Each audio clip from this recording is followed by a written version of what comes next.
Greater హైదరాబాద్లో చెరువుల పరిరక్షణకు హైడ్రా చర్యలు చేపట్టింది. శివారు ప్రాంతాల్లోని చెరువుల్లో మట్టిపోసి రియల్ ఎస్టేట్ కంపెనీలు కబ్జా చేస్తున్నాయని గుర్తించారు అధికారులు. దీంతో 70 చెరువులకు గస్తీ కాస్తున్నాయి హైడ్రా టీమ్స్. చెరువుల్లో మట్టి, చెత్త డంప్ చేయకుండా చూసుకుంటున్నారు హైడ్రా గార్డ్స్. చెరువుల భద్రతకు సంబంధించిన మరింత సమాచారం సదానందం అందిస్తారు.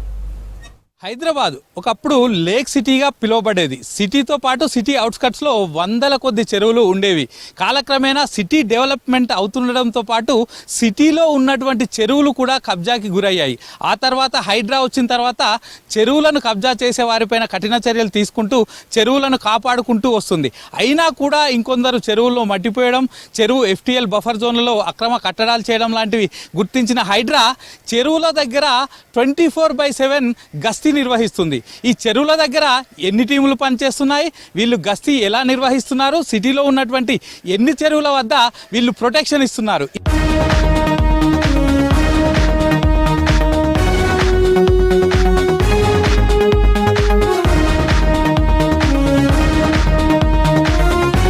సిటీతో పాటు సిటీ అవుట్స్కట్స్లో ఉన్న చెరువులను కాపాడేందుకు హైడ్రా మరిన్ని చర్యలు తీసుకుంటుంది. అంటే సిటీతో పాటు ముఖ్యంగా ఎక్కడెక్కడైతే కబ్జాకు గురవ్వడం కానీ, లేకపోతే కొందరు ప్రైవేట్ వ్యక్తులు వచ్చి మట్టి పోసి ఆ చెరువును పూడ్చడం చేస్తున్నారో వాటిని గుర్తించి అక్కడ ఈ హైడ్రా టీమ్స్ను ఏర్పాటు చేసింది. ఈ హైడ్రా టీమ్స్ 24/7 అంటే మొత్తం 3 షిఫ్టుల్లో పనిచేస్తారు. మార్నింగ్ షిఫ్ట్లో, ఆఫ్టర్నూన్ షిఫ్ట్లో, నైట్ షిఫ్ట్లో మొత్తం 3 షిఫ్ట్లో పనిచేసి ఈ చుట్టుపక్కల చెరువు దగ్గరికి ఎవరు వచ్చినా వాళ్ళ యాక్టివిటీస్ ఏం జరుగుతున్నాయి. సో మొత్తం ఈ తుమ్మిడికుంటకు సంబంధించి చూస్తే గతంలో 29 ఎకరాలు ఉండేది. ఆ తర్వాత కాలక్రమేణా ఇది ఇక్కడ పూర్తిగా కబ్జాలు చేసుకుంటూ వచ్చి సుమారు 10 ఎకరాలకు పైగా కబ్జా జరిగిందంటూ హైడ్రా కమిషనర్ రంగనాథ్ కూడా చెప్పారు. సో ఇప్పుడు ఈ చెరువును సుందరీకరించాలనుకుంటున్నారు. సో దీనిలో భాగంగానే మరిన్ని కబ్జాలు గురి కాకుండా ఎవరు ఇక్కడ వచ్చి మట్టిపోయకుండా చూస్తున్నారు. సో ఇక్కడ మనతోటి ఈ లేక్ ప్రొటెక్షన్కి సంబంధించిన వాళ్ళు ఉన్నారు. సో వీళ్ళే ఇక్కడ ఉండి గస్తీ చేస్తారు. వీళ్ళని అడిగి మాట్లాడదాం. సో మీరు ఇక్కడ ఏ టైంలో ఉంటారు, సో ఏమేమి చూస్తారు ఇక్కడ? ఇక్కడ మాకు 3 షిఫ్ట్ వైజ్గా ఉంటాయండి డ్యూటీస్. మార్నింగ్ షిఫ్ట్ వచ్చి 6 to 10 అది 2 వరకు ఉంటుంది. 2 to మళ్ళీ 9 వరకు 10 వరకు ఉంటుంది. 10 to మళ్ళీ 6 వరకు ఉంటుంది. షిఫ్ట్ వైజ్గా మమ్మల్ని డివైజ్ చేస్తారు. అంటే షిఫ్ట్కి ఇంతమంది, షిఫ్ట్కి ఇంతమంది అని. అలా మేము ఇక్కడ ఉండి చూస్తుంటాం అండి. ఇక్కడ మొత్తం గసి కాస్తుంటాం, చూస్తున్నాం ఎవరు చెత్త వేయకుండా, ఎవరు ఆక్రమించకుండా అనేది మేము చూస్తూ ఉంటాం. వీటిని అంటే కాపలలాగా చూస్తూ ఉంటాం. మొత్తం చెత్త వేయకుండా, మట్టి డంపింగ్ యార్డ్స్ ఉంటాయి కదా, అవి గిట్ట ఇక్కడ వేయకుండా, కొన్ని ట్రాక్టర్స్ కానీ, కొన్ని లారీలు కానీ అవి వస్తుంటాయి. అవి రాకుండా మేము జాగ్రత్తగా చూస్తూ ఉంటాం. సో డే టైంలో అంటే ఎక్కువ కనిపించాయి, కానీ నైట్ టైంలో ఈ మధ్య చెరువుల దగ్గరకు వచ్చి మట్టి డంపింగ్ చేయడం లాంటివి అనిపిస్తున్నాయి. సో నైట్ టైంలో ఎట్లా ఉంటుంది మీకు? నైట్ టైము మంచిగా ఉంటుంది, కాకపోతే ఇప్పుడు వస్తలేవు. ఎందుకంటే చాలామంది మేము కాపలా ఉంటున్నాం కదా, చూస్తున్నారు. వాళ్ళు కూడా జాగ్రత్త పడి రావడం లేదు. వాళ్ళు కూడా ఏం రావట్లేదు. ఇప్పుడు ప్రజెంట్ అయితే ఓకే, మేము ఉంటున్నాం కాబట్టి.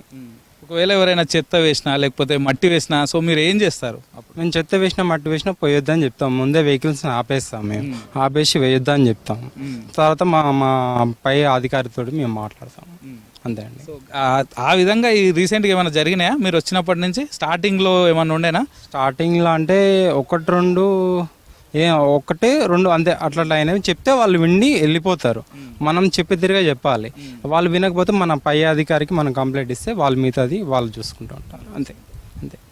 సో మనం చూస్తున్నాం కదా. సో ఇక్కడ ఇటు DRF నుంచి అలాగే లేక్ ప్రొటెక్షన్ ఫోర్స్ నుంచి ఇక్కడికి వచ్చి వీళ్ళు చుట్టుపక్కల ఎవరు వచ్చినా, అంటే చెరువు చుట్టూ కూడా తిరుగుకుంటూ ఎవరు వచ్చినా ఎట్లాంటి యాక్టివిటీస్ ఉన్నా ముందు గుర్తించి వాళ్ళని అడ్డుకుంటామంటున్నారు. సో అలాగే దీంతోపాటు ఏదైనా నిజంగానే వచ్చి మట్టి పోసినా అట్లాంటిది ఏమన్నా ఉంటే వీళ్ళ ఉన్నతాధికారులకు ఇన్ఫామ్ చేసి ఆ తర్వాత వాళ్ళను డైరెక్ట్గా ఇక్కడికి వచ్చి వాళ్ళపైన యాక్షన్ కూడా తీసుకుంటామని చెప్తున్నారు. సో సిటీలో రీసెంట్గా ఇప్పుడు వీళ్ళు వచ్చిన తర్వాత పూర్తిగా తగ్గిపోయాయి. అంటే చెరువుల్లో మట్టిపోయడం లాంటివి రీసెంట్గా తగ్గిపోయాయి. కానీ గతంలో అంటే ఈ లేక్ ప్రొటెక్షన్ ఫోర్స్, ఈ హైడ్రాకి సంబంధించిన సిబ్బంది లేకముందు అయితే సిటీలో ఉన్న చెరువులతో పాటు సిటీ అవుట్స్కట్స్లో ఉన్న చెరువులో చాలా వరకు మట్టి పోసి దాన్ని పూడ్చేసి దాన్ని ఆక్రమించడం లాంటివి చేశారు. సో మనం ఇప్పుడు హైడ్రా యాక్షన్ తోటి వాళ్ళు పోసిన మట్టిని వాళ్ళే చదును చేశారు. సో ఇట్లాంటి యాక్టివిటీస్ జరిగి చెరువులను కానీ మూసిని కానీ ఆక్రమించకుండా ఉండేందుకు ఈ గస్తీ అయితే పూర్తిగా పనిచేస్తుందని చెప్పుకోవచ్చు.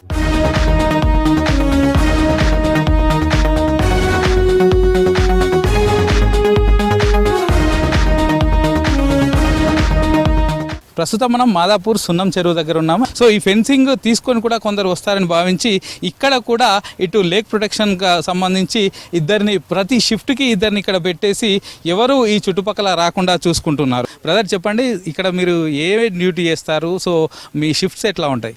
పొద్దున్న 6 to 2 వరకు ఫస్ట్ షిఫ్ట్, మధ్యాహ్నం 2 to 10 వరకు సెకండ్ షిఫ్ట్, 2 to మళ్ళీ 10 to 6 వరకు థర్డ్ షిఫ్ట్. షిఫ్ట్కి 2 మెంబర్స్ ఉంటారు. ఇక్కడ అంటే ఎవరిని రానియకుండా, చెత్త పడేయకుండా చెరువులో, మళ్ళీ ట్రాక్టర్ అంటే డస్ట్ పడేయకుండా చూడడమే మా బాధ్యత. మొత్తం ఈ చెరువుకు సంబంధించి ఎంతమంది డ్యూటీ చేస్తారు ఇక్కడ? ప్రజెంట్ అయితే 6 మెంబర్ ఉన్నాం. Shift wise 2 member. ఇంకా ఏమేమి చెరువు చుట్టూ తిరుగుకుంటా ఉంటారా? ఎట్లా మీరు ఒక దగ్గర ఉంటారా? ఎట్లా చెరువు చుట్టూ తిరుగుతారా? చెరువు చుట్టూ మొత్తం తిరుగుతూనే ఉంటాం. అబ్జర్వేషన్ చేయాలి మొత్తం, ఎవరు ఏ సైడ్ నుంచి వస్తారో తెలియదుగా, దానికోసం తిరుగుతూనే ఉంటాం. FTL బఫర్ జోన్లో ఉన్న ఏవైతే అక్రమ కట్టడాలను తొలగించడంతో పాటు మరోవైపు ఈ చెరువులను సుందరీకరించడంతో పాటు చెరువుల్లో మట్టిపోయకుండా, మరోవైపు చెరువులను పూడ్చకుండా, చెరువుల్లో చెత్త వేయకుండా చూడడం కూడా మా పని అనుకుంటూ చెప్పుకుంటూ ఈ స్పెషల్గా ఈ టీమ్స్ నియమించి 24/7 వీటికి సంబంధించిన పూర్తి గస్తీ అయితే నిర్వహిస్తుంది. కెమెరా పర్సన్ శ్రీనివాస్తో సదానందం, V6 న్యూస్, హైదరాబాద్.